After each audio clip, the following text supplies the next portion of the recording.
the good guys are not doing a great job on social media. The other guys are doing a better job. And it's true. I mean, lies and anger and hatred, it spreads 6 times faster than truth. If you want to start a process of negotiations towards peace, then you don't start by concessions to your opponent. Thank you all so much for joining us. We really appreciate it. I know it's rainy, and welcome to sunny Munich. This, of course, is a collaboration between the One Decision podcast and Berlin Briefing. And if you notice, the leaders on our panel tonight have one thing in common, because as the great poet laureate Beyonce once said, who run the world? Well, not girls, but these badass women we have in front of us.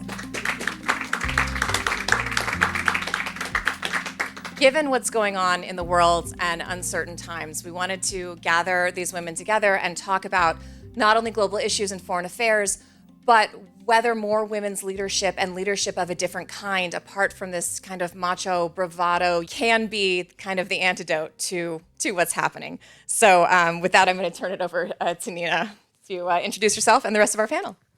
Hi, yeah, thanks very much for turning up here. Exciting times, of course, in the world, also in Germany, 10 days away from elections. We've got a great panel. We've got lots to discuss. And our focus tonight, I think, is going to be on European female leaders' reaction to the latest announcements from Donald Trump respecting his phone call to Vladimir Putin, saying that the conflict can be ended, but does that mean peace? We've got the Foreign Minister of Latvia here with us, who has a very clear opinion on this question. Thank you very much for coming here, making this time. Really appreciate that. Thank you very much. Also, we have got Þórdís Gylfadóttir here, who's Iceland's former foreign minister and has now taken up a new role as special envoy for the Council of Europe for the children of Ukraine. So that is definitely something where she will be busy. And Kajsa Ollongren, thanks very much for joining us from the Netherlands, former Dutch defense minister. So lots of questions for you as well in terms of where is Europe going to go with all these latest announcements. But let's dive in, because everybody wants to know from you, how did you react when you learned about Donald Trump calling Vladimir Putin and then informing Volodymyr Zelensky that he was going to start negotiations? I was on the way to a live TV interview, actually.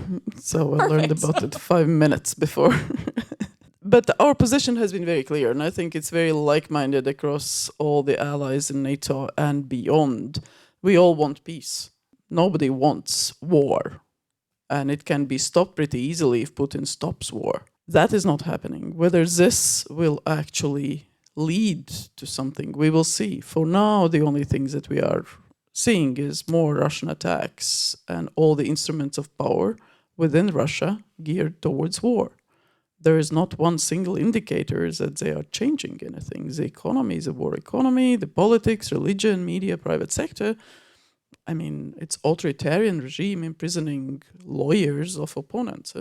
So it's not like suddenly something has changed. And therefore, yes, we all want peace, but it has to be peace on with Ukrainian agency, on Ukrainian very clear understanding, but also peace that doesn't affect negatively or adversely other countries' security. And here I speak, of course, about those countries from Norway to the Baltics, Poland, and so on, who are actually on Russia's borders. And whatever arrangements we have afterwards, they have to be strong enough to ensure that Russia, which is an official threat, as recognized by all the allies, thanks to the defense ministers and the foreign ministers and our leaders, that Russia that is a threat actually stays within its own borders and actually is not restarting hostilities elsewhere. And for that, there are obviously certain things that need to be done. Russia has to be weakened on the battlefield. There have to be certain guardrails afterwards. We will never recognize occupation of Ukraine's territories, Ukrainian borders and territorial integrity in accordance with its international borders is sacrosanct. So there is a whole set of things that will be happening. But once it leads to actual peace, and it can lead to actual peace, it's of course what we all want. We want peace in Ukraine. We want Ukraine, strong, sovereign country, recovery, reconstruction and everything. But to get there, from here to there has to be certain steps. So this is the beginning of the process, we will see. And we also know that Putin's aim is actually change in European security architecture. He's been quite open about it in 21-22.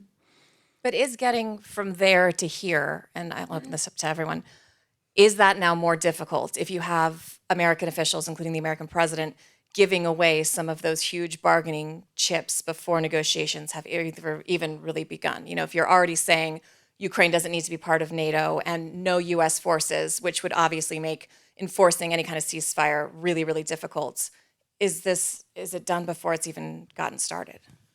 Again, when Baltic states wanted to join the NATO, the first messages we were getting, no.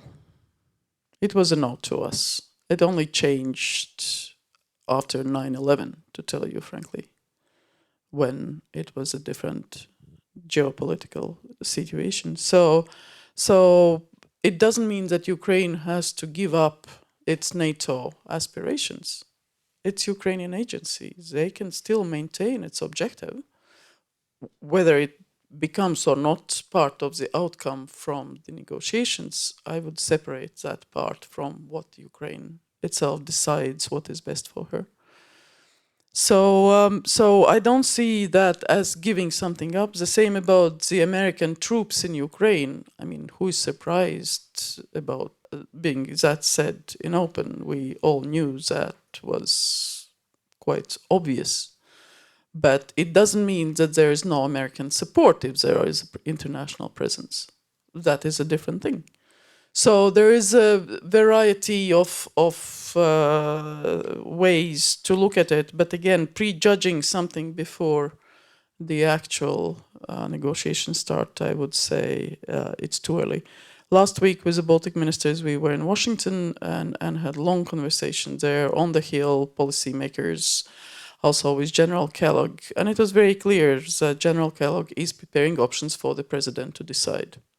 And it will be president's decision and decision alone. And that was very clear, that nobody else is going to do that in his stead. So not even Elon Musk? So it's a beginning of the process. Who is that?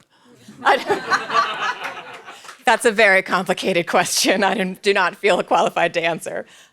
Any other reaction from, what you're hearing out of the U.S. as far as these negotiations? Yes, well, I happened also to be in Washington. We were attending the same event. And you do hear different things from Washington. But I must say it hasn't become easier yesterday and today when one president to another in a phone call and the report on that, you cannot just erase everything that we have talked about before, also in NATO with Ukraine. Which is, of course, cooperation. We have a NATO-Ukraine Council.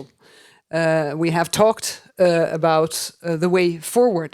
Well, and the policy of the Biden administration in the last NATO summit that we were all at in Washington was saying pretty openly Ukraine should become a member of NATO. Yeah, and I think we all said it's not the question if, correct, but when. And of course, every NATO ally has to agree to membership. And we know that because when Sweden wanted to join, it took quite a long time because Turkey didn't agree, so that's all in the game. But saying on beforehand that it cannot be on the table also in negotiations, of course, is not something that we have seen before. And I think we have to be honest about that. And I think also I read today Kaja Kallas's reaction to this, and on behalf, of course, of the European Union, I think that was very fair.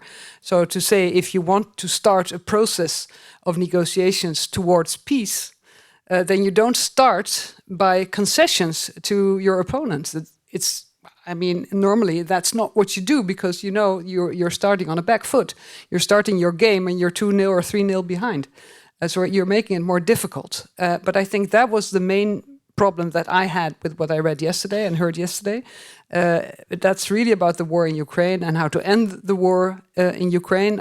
I wouldn't necessarily conclude that the US is less committed to NATO, but I do think if we don't get the right end of the war in Ukraine, it will weaken NATO, because it will send a sign to all autocrats in this world that might does make right, and that aggression against another country bordering your country, for whatever reason you have for that aggression, that it gets rewarded. And I think that's a very dangerous precedent, and I think we have to say that. And I was very glad to hear European reactions yesterday and today being critical of this path that President Trump has chosen.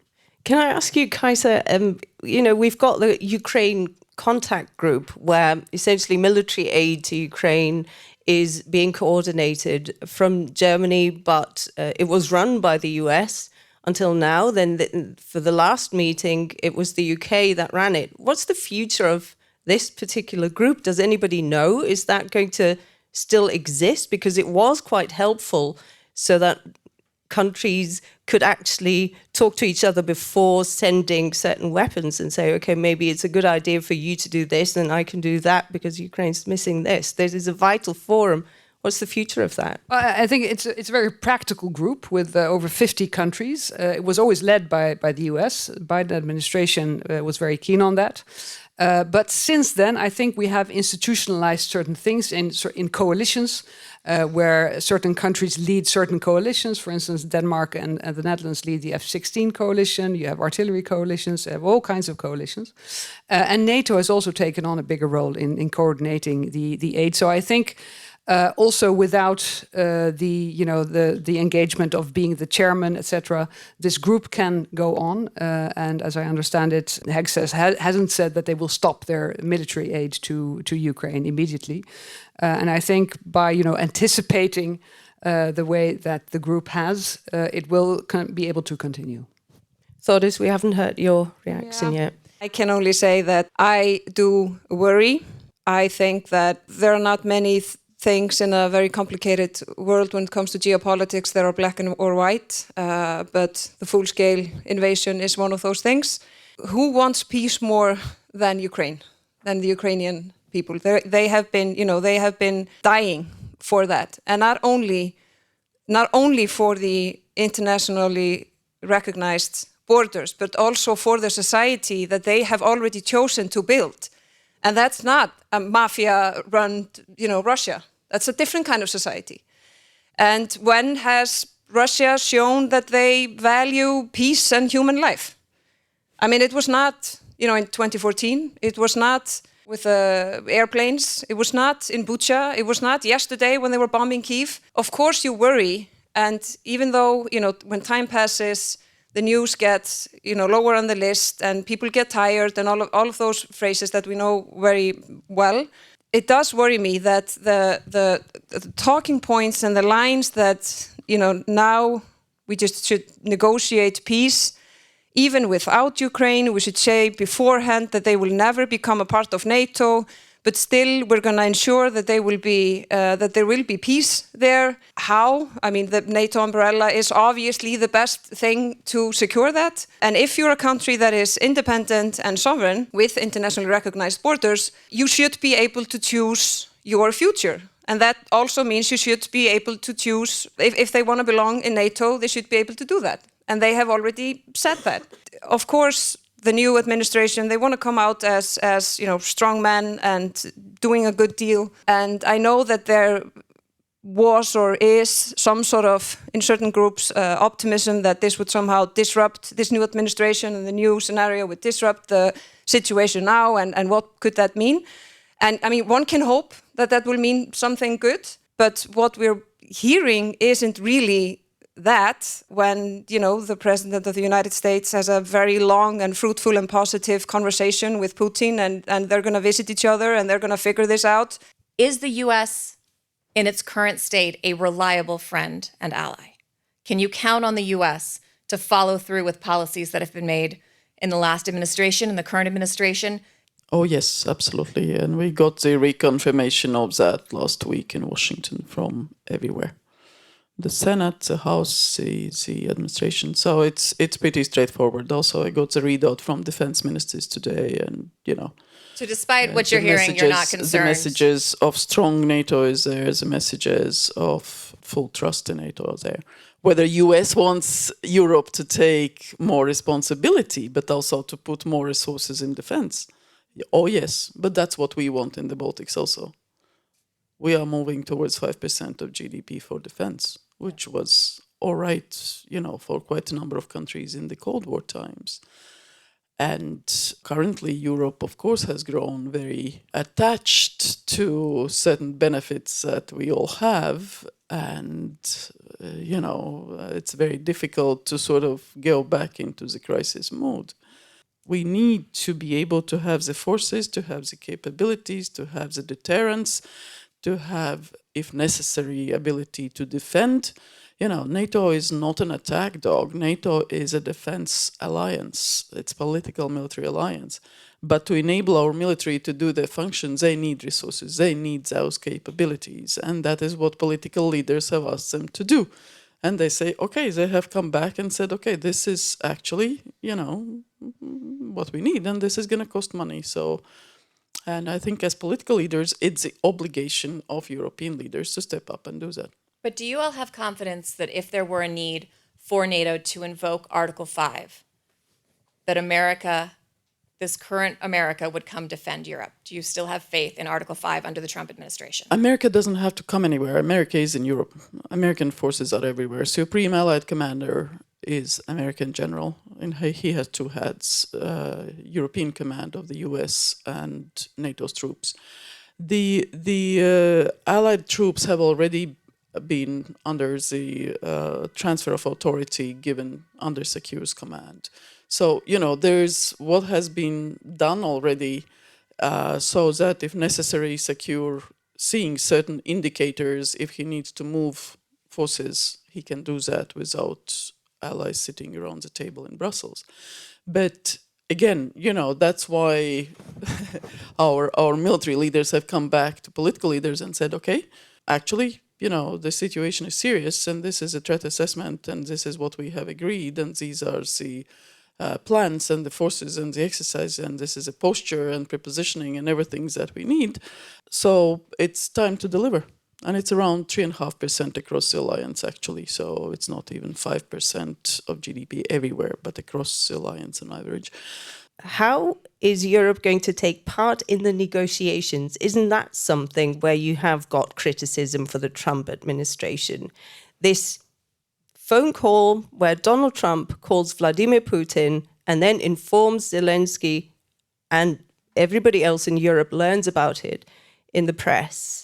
Is that something that you can support? And if you can't, how does Europe take part in these negotiations? How do you get in? I think we all in Europe have been very clear that Europe has to be part of the negotiation process. Who is that is the next question.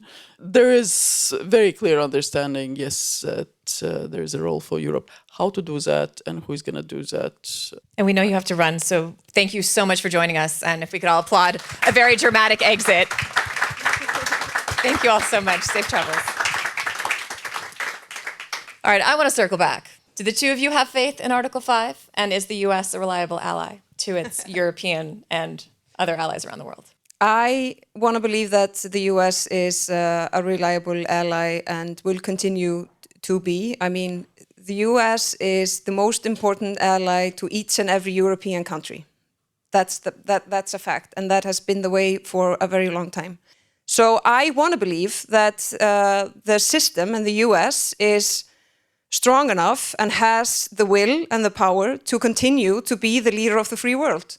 But each and every, you could almost say days and definitely weeks, the development is quite fast and it's a bit chaotic. So, it's difficult to say where we will be in 6 months' time or 12 months' time. But the last 80 years, the US has been the strongest player. And I just can't see a reality where the US would decide that they don't want to be the strongest player, that they don't want to have the power they've had and can continue to have. And their, soft power is also power. And that's something that worries me, if they still look at soft power as real power. I haven't heard that the Trump administration is saying that their commitment to NATO is less. Europe must step up. Europe must do more for its own security. That's not strange to ask. And not only Trump, but others have asked for it for a long time.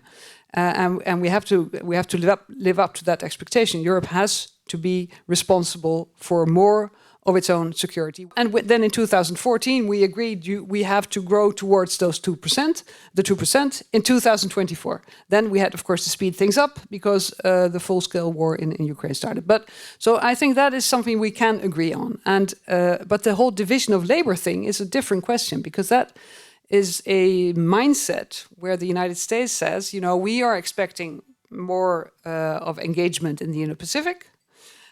We will take care of that, but you take care of Europe. And that, we have never discussed it in those terms before. And that is something we have to really think through, because there Ukraine comes in. If the war in Ukraine ends badly for Ukraine and for Europe, that increases the possibility that there will be some kind of trouble also in the Indo-Pacific. But, you don't know if there is much room for that type of debate because of the way that this new administration acts. If Europe wants to take part in the negotiations, then clearly Europe needs to speak with one voice. I mean, you're sitting here, and also Baiba Braže is sitting here and saying Europe needs to do more in terms of defense spending. At the same time, we've got lots of countries, especially in Europe, where voters don't see it that way, and governments are struggling. How united is Europe at the moment? Because if Donald Trump has to take Europe seriously, then Europe needs to be able to speak with one voice. How united is Europe? Of course, Europe struggles to speak with one voice. Also the European Union. We're 27 countries. We have 27 parliaments. We have elections everywhere, every time. We have different coalitions. We have all kinds of different... But I think that's not what's important. What is important is that overall we are united on wanting to have a secure Europe for our citizens. And I think we are. You've seen it in almost all countries. We've reached the 2%. We have new goals and targets for defense spending over the whole political, from left to right. At least, let's say, a little bit left of center, right of center, we are in violent agreement on that we have to increase defense spending because we want a secure future for ourselves and for our children. So I think we should be able to speak with one voice. We can. When there's a crisis, Europe can act. We've seen it in the COVID pandemic. We've seen it during the financial crisis, something that is forgotten, but it's also an example of where Europe did act as one. With one voice, so this can be overcome. So I'm not so worried about, that we cannot, if there is a negotiation, we will find a way for Europe to attend it. Let's first get Ukraine at the table, and Ukraine will insist on having Europe there, and then we'll figure out who it has to be. How do we deal with the fact that Elon Musk is very, very active in the US government? The reality of social media is a huge factor and a huge change. And again, there is quite different views within Europe and US on how to control that. And that, again, is a sensitive issue. And we talk about, freedom of expression and free speech. But for me, it's not that complicated to say, free speech and freedom of expression is a fundamental human right. Human rights are supposed to be for human beings. They are not for bots. So the fact that you can't have any rules on a new world that controls so much because it's a fundamental human right, it doesn't make any sense. The longer we don't have any framework or rules on how to live in a world where you have these social media and misinformation and disinformation, that is undermining the democracies. The good guys are not doing a great job on social media. The other guys are doing a better job. And it's true. I mean, lies and anger and hatred, it spreads 6 times faster than truth. But what spreads as fast as truth, as those things, bad things, is actually inspiration. We should maybe, do a better job on those venues. What Musk seems to be doing in Washington, D.C., we still have to see if it holds, because it's very interesting. Of course, there is a Congress, and he is a non-elected person who he only seems to have one boss, who is President Trump. But he's not really accountable to anybody. which makes it very complicated, I think. And I think there is in the Republican Party a strong support for, to get rid of all kinds of things. But when you talk to them and you ask them for examples, so why do you have to get rid of almost everything of US aid? They give examples of projects of $6 million in a country in South America promoting transgender rights. Well, I mean, if that's your problem, you don't have to get rid of whole of US aid, which is also supporting free speech in many countries, including Ukraine and Georgia and Moldova. And American power. I mean, there's a soft power argument that doesn't seem to be factoring in, which is a bit confusing. But. So that doesn't really make sense. So it can also be a sort of a shock and awe approach, and in a couple of months we will wake up and see that 60-70% of the staff is back and the budget's back in place. But we don't know at this moment. What scares me as a Democrat, as a European Democrat, is that it's so easy to put someone in this position who can just simply do as he feels like, as he likes. Without having the checks and balances in place at that moment. I think that in my country, in European countries, is quite unthinkable. Because their parliament would step in, or you would have a coalition, a majority that would not approve of this. And of course, we are different countries and different types of democracies. And there is this issue of a large group of people who are not happy or satisfied or worried or scared about things.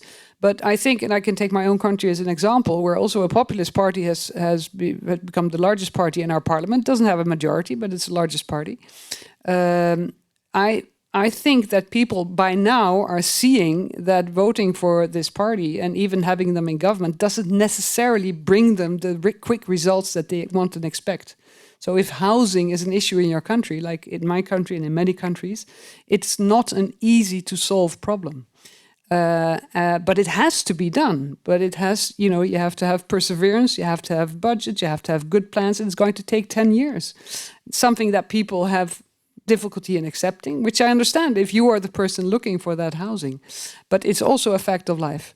And seeing now with populists in coalitions that they're not delivering on their promises is hopefully going to make people think again when next time they can go and vote. But that's the risky path, right, for all the European countries, because there are these two approaches, essentially. One approach is, okay, let them demystify themselves, let them get the power, and then people will see that they're useless when they're actually having to do something instead of just describing problems. And the other approach is, of course, to say, like the discussion that we're having here in Germany about potentially banning the far-right AfD party, because we can already see that some of their members have the inclination, they do want to change our system in a way that would completely get rid of democratic pillars. So that is a tricky path, I think, for Europe. And of course, by the time that US courts will have decided on Elon Musk and whether or not it's legal what he's doing, he will already have got access to all the data. How worrying is that? Yeah, I think that is really worrying. I think at that point, you would have to conclude that the checks and balances are not working. I think that's extremely dangerous. I mean, the intelligence services, that is very, very sensitive information. But coming back to your point, it's going to be different in every country. For in my country, my party didn't want to and has refused to cooperate with the populist. But other parties chose the other path. So it's going to be different in every country. And I think it's up to those politicians who really want to change things and make things better, and to make sure that people get the things that they need, that the societies need to make our economies function and our societies function, that they deliver on that, and that is the only way, and not to promise things that cannot be delivered. In the US, especially right now, there is this kind of knee-jerk reaction to, in some cases, the last administration, who was almost paralytically bureaucratic, wanting to use government, wanting to go through the steps and balances to the point where the perception for a lot of voters was nothing was getting done. So is the antidote to that changing the people who are in these offices, changing the people who are in these coalitions, having more women participate at all levels of government. We pulled a stat from the UN. According to the UN, 107 countries, including the US, have never had a woman head of state. In 2024, women held only 27% of seats in national parliaments and 35.5% of seats in local governments. And as we kind of lean into this bravado, bullying, autocratic style of leadership, is there another way to go about it, and can women help? I mean, I think it's obvious that diversity and different kind of leadership would be a good idea. In Iceland, I mean, we were the first ones to democratically elect a president. Today, we have a prime minister that is a woman, foreign minister is a woman, speaker of the parliament is a woman, the bishop is a woman, the chief of police is a woman, the president is a woman. You know, there is obviously a difference between, you know, men and women. But there are probably more difference within, you know, the women's sector and the men's sector than it is there in between. But I think with the world we live in now, I think it would be an excellent idea, a sensible idea and a smart idea to increase numbers of women in power. Because what comes with it is often new approach, different views, more compassion. I think that is what we need. And I actually think when we're talking to, you know, voters and our publics, I think we more often need to be basically just more honest, because there are too often show-offs. Like, people are pretending they know it all, they're pretending they can fix stuff that they can't fix, and they know it, but they still say it. And that is what also feeds, you know, populist parties, where they can then have, you know, very simplistic solutions for difficult and challenging things, instead of, you know, just say what you mean what you say, acknowledge when things are complicated, try to explain why, talk like a human being, don't talk like a robot. And being a politician is you're offering to service something. You're there to increase quality of life or assisting in things that, you know, have to be done. You know, why not? It's not like we, you know, have all the solutions with a method that we've used, you know, since the beginning of mankind. So it might be a good idea just to mix it up a bit and have more women. Yes, well, of course, I was thinking about Iceland and then my own country, the Netherlands. We do seem to be, in general, in the world, going a little bit backwards. And I think we have to acknowledge that as well. So why is that happening? Why in the United States, for instance, I think the current Secretary of Defense has said that he doesn't really see added value to women in the armed forces because women cannot fight. I mean, if that is your view, you're going to have really a tough job. Because if I look at countries in Europe, we want to have more people in our military, in our armed forces. We cannot leave the half of the population out of that. Or even close U.S. allies like Israel, where, you know, military service is compulsory for both genders. Exactly, and there are many countries. And I've met lots of women in Ukraine who fight or who do the medical support on the front line. They couldn't fight this war without the women. So I think it is very strange to have this idea, which we should go back a couple of decades or even centuries, to exclude women from certain positions. But there is this tendency, and I think we have to be honest about that, and ask ourselves if there is, you know, are men feeling threatened by women in certain positions? Okay, let's have that dialogue. Then why? Maybe we should do something about that instead of being opposed to one another. Yeah, I'm just thinking about the fact that all the populist parties in Germany are run by women, which is very interesting because it leads us to the point of essentially saying we need diversity in age, and it is really not that much about gender, but when you look at the lack of diversity, especially in US politics, when it comes to the last presidential elections, we had 2 old men, and here in Germany as well, we have 2 men who are standing to be chancellor. I think we just need to be clear that it's not just man-woman. But of course, it can also serve the feminist foreign policy approach is something that Annalena Baerbock, the German foreign minister, trying to push a lot. And she actually used it as an approach. She knew very well that there were lots of critics who said, okay, yeah, cute. Okay, nice, you're getting together with all your girls, haha. But she used it to get access to countries where otherwise she wouldn't have got access. She used, for example, the opportunity to talk about diversity and to talk about how wars affect children, families, etc., and how wars can be ended better if the women on the ground feel safe. Well, this is not going to be very popular in the next couple of years, I don't think. I can't see it. I don't know if you disagree. Things are moving so fast. It's really difficult to vision or see where we will be in 6 months' time or in a year. I think I agree with you, unfortunately.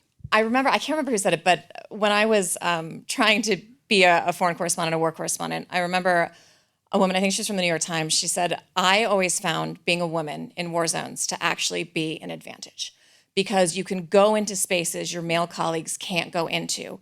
People are not threatened by you. You can slip into places more unnoticed.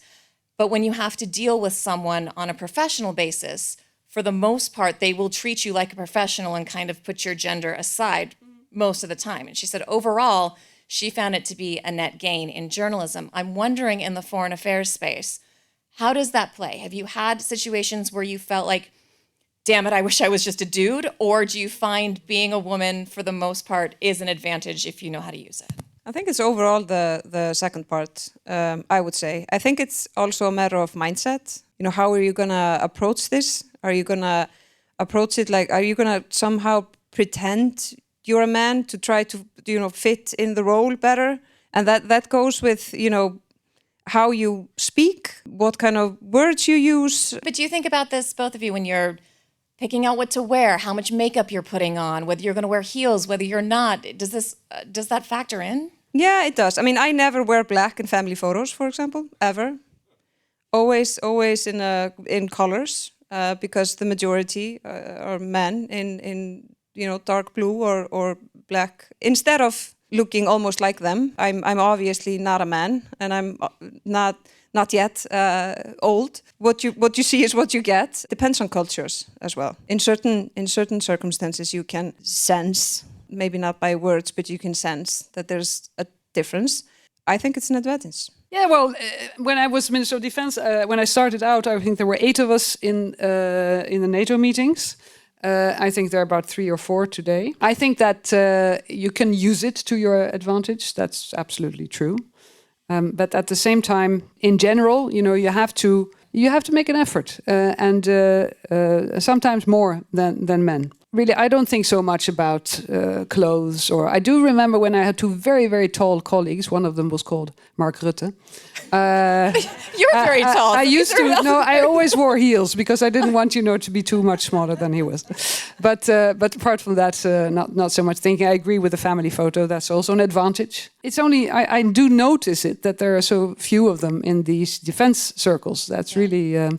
I think that I don't really understand it. I've seen while I was there that it's become a more important position in most governments because of the war and because of security and defense is so high on the political agenda. So I saw, there were more. And then the women then there are fewer. So that was my question: is that the reason that there are fewer women? Because now more of them are deputy prime ministers. And we even had, they used to transition from defense to foreign affairs, and now they transition the other way around, which is also interesting. So I'd have to look into it a little bit closer if it has any relation. But it's also interesting because because in Iceland we don't have an army. So when you're Minister for Foreign Affairs, you're also Minister of Defense. So I was the only one, doing both of those meetings, and it was often quite similar, the numbers of women. But then in the leaders' meetings, there were like 3. So, on the level above, so each tier there are few. Each tier up there are fewer. Yeah. So if it doesn't change, it will take 1,000 years. Well, at the very least, I would like to thank our panel for a successful at least this part was a success, right? And everyone who matters was here. So thank you all very much for joining us. And thank you to my co-hosts and our wonderful panelists and all of you for being here. Thank you very much for being here with us. And we all look forward to a great MSc, hopefully a turning point in the positive way, to use the famous Zeitenwende image that Olaf Scholz and here's to more bright colors in the family photos. Absolutely. Thank you very much. Off to drinks.